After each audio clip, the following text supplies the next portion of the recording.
mga kunakali. Ay, nandito ka na pala. Pasensya ngayon lang kita nasabihan, ha? Okay, okay lang. Thank you po.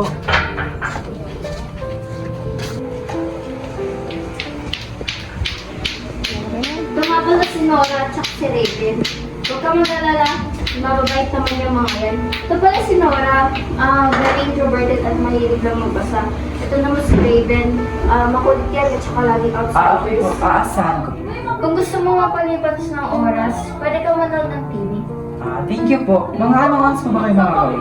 Mga hating gabi na siguro. Sige po.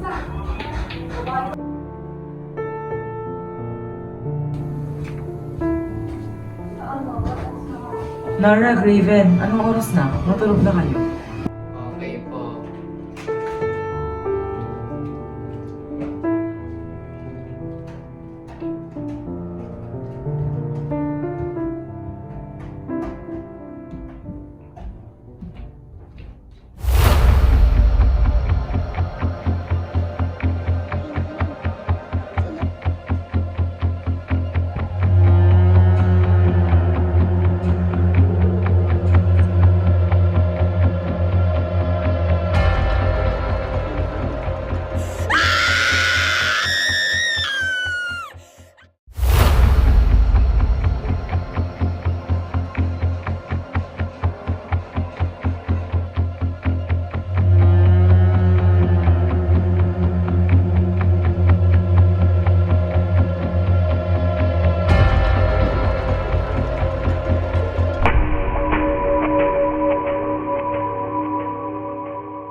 Miss DY, pwede ba magpaalam na takpan yung clown statue sa sala?